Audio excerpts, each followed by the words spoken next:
Today it's the 21st of December, and for us in the Northern Hemisphere, it's the darkest day of the year, and it's time for winter solstice. Time to feel the dark inside you and around you, a time to let go, time for rebirth, and also time for one of the most important festivities of the year. It is time for Yule. Now you may call it Christmas, Christmas, but you can be sure that the real tradition of Yule is as pagan as it gets. The earliest attestation of the very word Yule can be traced back to at least the 9th century and the expression dricka jul, simply meaning drink Yule, to drink Yule. And the old Vikings, they seem to like their drinking. By this day, the farmstead's beer, or maybe mead, would have had to be brewed and ready for quite some time, because now it's heavy drinking for 12 days or so. I don't see why not. And the word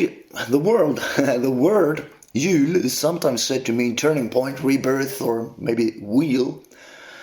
No one knows for sure. But we do know that Yulnir was a name or heiti for Odin, and thusly many connect Odin to Yule. I don't see why not. Let's dricka Yule.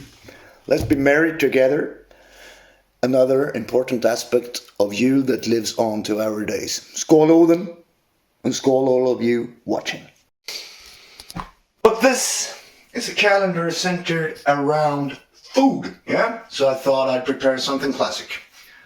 We are making risgrynsgröt, julgröt, Yule porridge, which is made of rice and whatever, and obviously you can always make your own, that's more true, but if you're a lazy bastard like myself, you can just buy it. And now you can heat it up in the microwave or on the stove. I just used the microwave, and here it is. That's very nice, yeah? There it is, fresh out of the microwave, and it's very good to use some milk, like so, some sugar,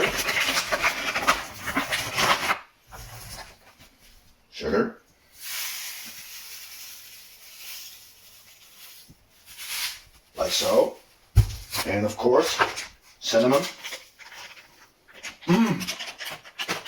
There we go. But here's the thing. Tonight we are not preparing the gröt for ourselves. We are preparing it for Vettanade Vettir, or more specifically, tomten. And we're not talking about Santa Claus, we are talking about the actual tomte.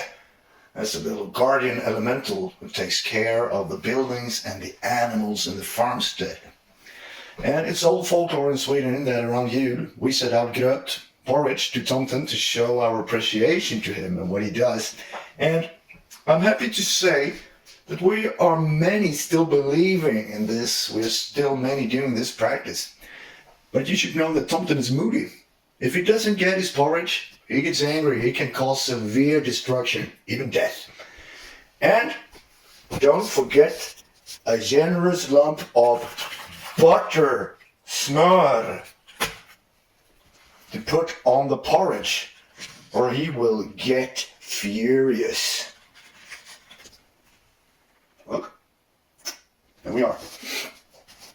This is a story of a farm employee who played a trick on tomten by placing the butter beneath the actual gröt.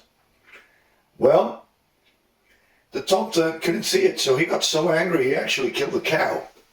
And when he found the butter in the bottom, he had some remorse, so he actually went and took a cow from the neighbor.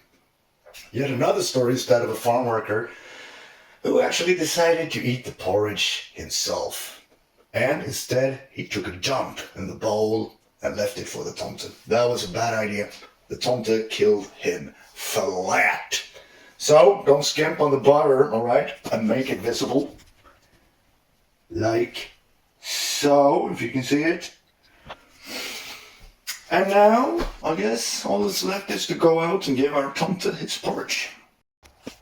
So here is where I find that our tomte likes to be served. I believe we may have several here even. And they seem to live mostly in and around the garage. Although I'm quite sure that there's one in the kitchen too. Unless it's the same, it's hard to tell. Anyway, god jul våra kära vättar och tomtar. Tack för allt ni gör. Varsågoda, här har ni lite julgröt. Julgröt. And god jul to all of you out there.